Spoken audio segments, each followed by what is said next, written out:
Diferente de alguns animes que nós já vimos aqui, decidimos o rank dos mais fortes, né? Mushoku Tensei já tem esse rank definido. Ele é conhecido como os 7 grandes poderes. São 7 posições mais poderosas de Mushoku Tensei. E a gente vai ver essas posições hoje aqui, cada uma delas especificamente nesse vídeo. Então chega mais e vamos lá.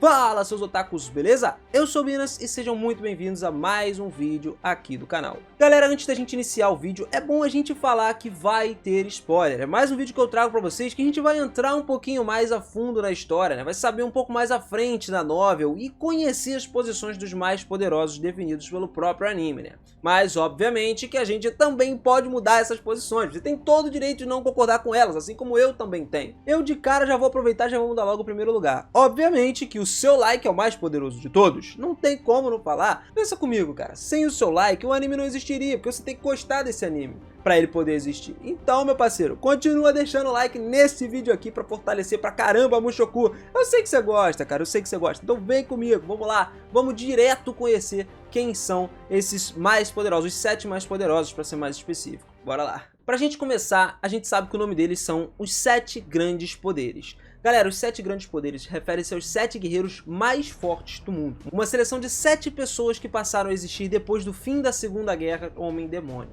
Quando a Segunda Guerra Homem-Demônio acabou, chegou ao fim, uma pessoa conhecida como Deus da Técnica surgiu, apareceu lá do nada. E naquela época, o Deus da Técnica era considerado um dos mais fortes do mundo. Então ele selecionou mais 6 pessoas e declarou elas as mais fortes do mundo. Na Guerra pós-Laplace, esse título dos 7 grandes potências era bem conhecido, até a Guerra dos Laplace. Só que todos os 7 poderes originais participaram dessa guerra, com exceção do Deus da Técnica. Entre eles, 3 dos deuses foram mortos, um desapareceu e o outro foi selado. Pois é, cara, o Deus Dragão foi o único que saiu da guerra com uma condição de vida definida, o resto ninguém sabia. E depois de centenas de anos disso passado, com aqueles que estavam na última posição trocando de lugar e os 4 primeiros tendo status desconhecidos para o povo, o título acabou caindo em desuso. Para poder espalhar o nome dos 7 mais fortes pelo mundo de novo, criaram-se monumentos de pedra que foram espalhados pelo mundo em locais com muita mana, onde a concentração de mana era realmente alta. E pra gente conhecer um pouquinho sobre esses 7 que foram relembrados aí, os 7 atuais, né?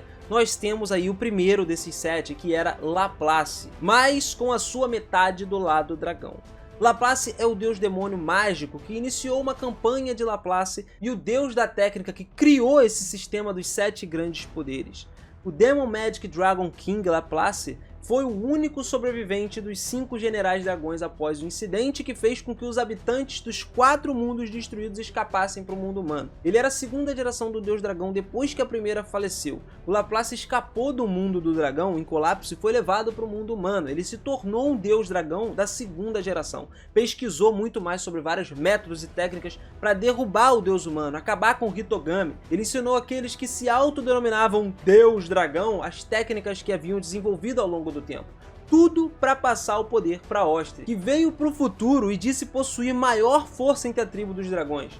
Ele foi para a guerra mundial da raça do humano demônio, onde lutou contra o deus lutador e era o apóstolo do Hitogami, e a sua alma foi dividida em 2 metades. Laplace, que se dividiu em 2, perdeu a memória e foi um dragão e um demônio, né? Virou meio a meio ali. O que odeia humanos, o deus demônio da magia e o deus da técnica, cujo objetivo era derrubar os outros deuses. Como sua metade dragão, então, possuía a técnica de Deus, Laplace tem o poder do dragão e conhecer muitas técnicas no mundo para derrubar Deus. E ele criou o sistema dos 7 principais potências mundiais e se classificou em primeiro lugar. Porém, ele perde parte dessa sua memória, levando-o apenas a lembrar do seu objetivo de derrubar Deus, ensinando o próprio Ostria a como derrotar Deus. Por isso que o Ostria tem uma certa rivalidade com Deus aí. Na real, o maior rival dele é o Hitogami. Que inclusive o próprio Ostria também está em segundo lugar. O segundo pra gente é o Ostria, o dragão natural da 100ª geração. É o inimigo mútuo do Hitogami, o deus humano. Ele é um membro da tribo dos dragões humanoides e com habilidades muito poderosas. Ele é considerado o mais forte da sua espécie, cara, o que lhe dá um título de 100º deus dragão. Ostria está preso em um loop temporal pelo seu pai, o primeiro deus dragão, e precisa matar o Hitogami para poder escapar desse loop. Por ter a maldição de ser odiado e temido por todas as coisas vivas que veem em seu rosto, o Osterhyd tem habilidades sociais bastante fracas nesse quesito, e mantém uma atitude tanto quanto distante aí. No entanto, ele tem um lado que é inesperadamente suave, galera. Ele é paciente pra caramba, é gentil com seus companheiros, mas quando se trata dos seus objetivos, cara, ele não hesitaria em destruir qualquer coisa que esteja no caminho dele. Não importa quem ou o que seja, imediatamente, inclusive, ele mata qualquer apóstolo do Hitogami. Ele odeia tanto o Hitogami que ele chega nesse ponto. Geralmente até sem dar tempo de ouvir o que as pessoas têm pra falar. Ele quase matou o Rudeus, cara, 2 vezes por causa disso, pra você ter uma noção. Durante a segunda luta com o Rudeus, depois de perceber que o Hitogami havia ameaçado a família do Rudeus, aí foi quando ele meio que profetizou aí para um dia o Rudeus se juntar ao Osterhyd e conseguir matar o Hitogami. O Osterhyd então imediatamente ofereceu pro Rudeus a opção de se juntar a ele e matar o Hitogami, né, em troca da proteção da sua família, ou ele continuar servindo o Hitogami e morrer. Mas depois que o Osterhyd observou que o próprio Rudeus ia ser sequestrado, os filhos do Rudeus iam sofrer devido à profecia mencionada, ele meio que se juntou ao Rudeus para ajudar a derrotar o Hitogami. Mas, cara, apesar desse negócio todo, o Osterhyd torna suas negociações com o Rudeus o mais convincente possível para ele e para sua família, dando a ele Yubi-Ori, tá? Que são grupos de espadas amaldiçoadas, pedras mágicas, para poder vender a fim de cobrir as despesas que o Rudeus fez na preparação para a batalha. Além disso, cara, ele mostrou ser extremamente gentil com as crianças, especialmente com os filhos do Rudeus, que são literalmente imunes à maldição. Lembra que eu falei pra vocês que ele tem uma maldição no qual as pessoas sentem repulsa dele, tá ligado? Tipo, não ficam com medo dele. Pois é, as crianças não são assim, cara. E Osterhyd possui as habilidades físicas também muito absurdas. Ele derrotou facilmente o Deus do Norte, Kalman III, enquanto usava a armadura do Deus Lutador, a mesma armadura que enfrentou um ataque divino que dividiu um supercontinente em 2. E o Osterhyd nunca se mostra cansado nas suas cenas de combate limitadas, tem uma alta tolerância à dor e não se incomoda de jeito nenhum com um braço cortado. Ele chegou até a pegar o braço e usar o braço decepado como arma. Pô, espadinha de braço, coisa boa. Ele é capaz de resistir a vários ataques mais fortes de Rudeus enquanto vestia a MK1, mano, que é a armadura mágica que diz ser a armadura que imita a armadura de um deus lutando contra a Bad Guy. A maioria das habilidades dele são as técnicas de espada do Osterhyd, que são classificadas por técnicas de deus, a mais altas atingíveis, cara. Ele tenta basicamente no início lutar mais defensivamente, para conhecer o oponente, observar o seu oponente que ele nunca viu antes, para poder satisfazer suas curiosidades. Caso contrário, ele tende a lutar apenas com as suas próprias mãos e a sua aura de batalha do dragão santo, quando ele conhece as habilidades e técnicas do oponente que ele tá usando. Dando a impressão até de que ele não luta sério, mano. Mas tipo assim, gradualmente ele vai ajustando o seu uso de magia dependendo da força do oponente. Então assim, é um cara que tem um controle absurdo de todos os poderes que ele tem. Vou te falar que ele curte bastante até usar a aura de batalha do Santo Dragão, que é o estilo de luta dele desarmado mais forte que faz o mínimo de uso de mana em combate, criado pelo anterior Dragon God Urupen, que protege o usuário da maioria dos feitiços mágicos e técnicas de espada. Na sua primeira batalha com o Rudeus até supera a aura de batalha do Dragão Santo para poder ferir a mão do Osterhyd. Isso usando uma bala de rocha de nível iniciante, por causa do seu poder mágico combinado com o de Laplace, mas ainda assim ele acaba sofrendo muitos danos e perdendo a batalha. O Osterhyd conhece a maioria, se não todas as pessoas do mundo, no mínimo aquelas de grande importância, incluindo como quando ele nasceu várias vezes aí devido aos seus múltiplos ciclos de reencarnação. Ele conhece os ataques finais de todos os 3 estilos de espadas, o que permite a ele simplesmente desviar de cada ataque desse facilmente. Ele consegue contra-atacar cada um desses ataques. Como tal, ele também sabe como lutar contra qualquer tipo de oponente, como esmagar os pulmões de um mágico para poder impedi-los de lançar feitiços, e é capaz de dar conselhos também sobre a melhor Gatling Gun de combater os usuários de estilo Water God, que são deuses da água, né? Também possui habilidades mágicas que têm conhecimento da maioria dos feitiços, brother. Mas por causa da sua fraqueza de lenta regeneração de mana, ele raramente usa magia, a menos que ele esteja lutando contra um oponente muito forte. O Osterhyd está entre as poucas pessoas que são capazes de usar feitiços sem o uso de cânticos, assim como o próprio Rudeus. E a técnica secreta dele se baseia em ele não estar preso ao princípio do mundo. Isso significa que ele pode refazer as coisas desde o início, com as suas memórias intactas, cara. Não importa quanto e onde ele morreu. Se ele não matou o Hitogami 200 anos depois, ele será devolvido à força pra lá. Não adianta, ele vai voltar esse tempo todo. A primeira geração do Deus Dragão criou essa técnica. A lenta recuperação de magia dele é o efeito colateral, o que atrapalha basicamente ele, porque ele quer guardar essa magia para poder lutar contra o Hitogami, o que faz com que ele use pouquíssima magia durante qualquer batalha que ele esteja travando. Ele não quer gastar a mana que ele tem desnecessariamente, podendo gastar tudo com o Deus dos Humanos. Terceiro, Badgad. Badgad é um demônio que viveu mesmo antes da Guerra de Laplace. Ele é conhecido como Senhor Demônio que concede a sabedoria. A vida ideal de Badgad é uma jornada sem fim, cara. Ele duela com homens mais fortes que ele, segurando também as mulheres mais bonitas, sem se preocupar com mais nada, incluindo guerras e posições de poder. Ele tá nem aí pra isso, cara. Ele só vive a vida dele super de boa. Ele é caprichoso e simples, vivendo a vida como ela apresenta. Mas quando se fala dos seus subordinados e entes queridos, aí a parada fica séria. Além disso, ele parece guardar um profundo rancor contra Hilgerd, justamente pelas mortes causadas durante a guerra entre humanos e demônios pelos Superts, uma raça tribal de guerreiros infames do continente demoníaco. Badgad é uma pessoa muito velha também, que vive, como a gente falou, desde antes da época da Guerra de Laplace, que o torna inclusive uma das pessoas mais velhas da série. Para proteger Kirsty, Badgad foi enganado por Hitogami para poder roubar a armadura de ouro e se tornou um deus lutador. E lutou e dividiu a segunda geração do Deus Dragão, Laplace, no Deus Demônio e no Deus da Técnica. Os poderes e habilidades dele são simples, mano. Ele é basicamente imortal. Ele até tem o seu torso destruído pelo Rudeus, mas regenera quase que instantaneamente. Também pode usar Tolkien, é capaz de proteger o seu corpo reforçando ele usando a magia de Tolkien. E ele também tem a invulnerabilidade contra os olhos de demônio. Os olhos de demônio não funcionam contra ele, justamente por ele tomar uma droga desconhecida que ele encontrou nas ruínas do antigo dragão, graças ao Hitogami. Em quarto, vamos mais uma vez para Laplace, só que dessa vez ele tá aí com a metade do seu lado demoníaco, né, cara? Como um Demon Magic God, Laplace perdeu o poder dos dragões que ele tinha. Ele apenas se lembrava da enorme quantidade de conhecimento mágico e que ele definitivamente deveria matar humanos, esquecendo a parte do Deus. Pro propósito dele, ele reuniu uma raça demoníaca para poder exterminar a raça humana inteira, e foi amaldiçoado com a mesma forma que o Ostrich foi. No entanto, ele foi capaz de transferir a sua maldição para a corrida Superts, né? Aqueles caras, aquela tribo lá.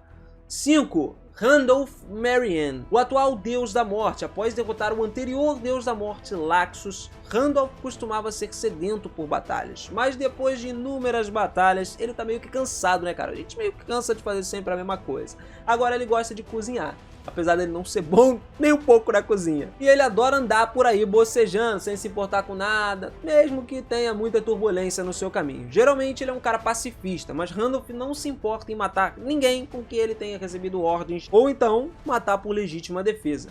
Depois de se aposentar, ele voltou ao seu país natal e começou a trabalhar como chefe e dono de um restaurante, mas logo o restaurante faliu. Não é à toa, né? A gente já sabe por quê.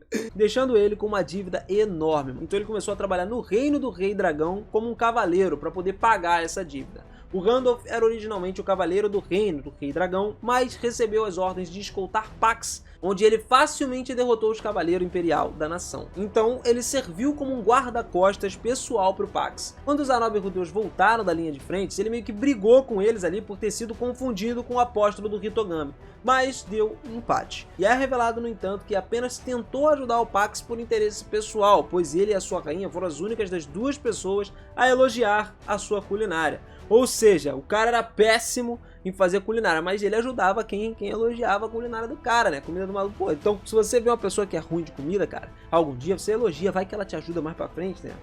A gente não sabe. Ele estava absolutamente bem em deixar seus agressores irem embora. Após o suicídio de Pax, Randolph tirou a rainha de Benedict do cerco, resolvendo ensinar ao filho de Pax habilidades como espada e talheres, cozinhar. Rudeus buscaria a ajuda de Randolph na batalha final, mas tendo que proteger o filho de Pax, ele não poderia ir embora. No entanto, ele mencionou que ajudaria o Rudeus com outras coisas, de outras maneiras, como inclusive derrubar o Hitogami e vingar Pax. 6. Galfarion é o deus da espada, classificado em 6º lugar nos 7 grandes poderes. É o professor de Ares e Gristlane, cara, no estilo deus da espada. O cara é sinistro. Ele tem uma personalidade calma e é capaz de resistir a insultos. É capaz de ensinar também outras pessoas e é um pouco arrogante devido à sua grande força.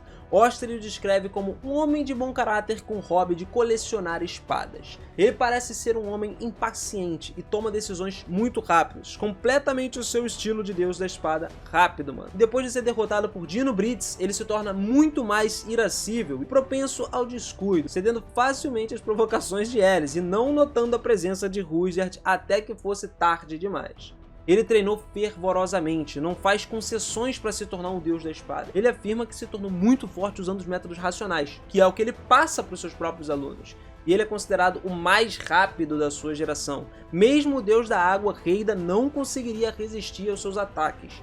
Quando ele era um cavaleiro da espada, ele desafiou o Ostrich para uma batalha e naturalmente perdeu. Óbvio que o Ostrich é muito mais forte, mas sobreviveu com seus 4 membros intactos, cara, decidindo se treinar do zero. Ele conquistou o título de Deus da Espada então, e em sua jornada para a Grande Floresta Gal, conheceu Grisleine, e a treina no estilo da Espada de Deus, onde ela atinge o posto de Rei da Espada, dá para ele Hiramune, como uma prova de sua maestria. E o sétimo e último temos Kalman III, mais especificamente Alexander Rybak, o atual deus do norte do estilo deus do norte. Alexander é uma pessoa determinada, cara. Devido à sua maneira como foi criado, ele tá obcecado em se tornar um herói e superar completamente o seu pai. Após a sua derrota esmagadora, sua personalidade pareceu mudar completamente. Ele fica mais calmo e muito mais obediente aos seus superiores e também aprende a ser um herói, né, de fato.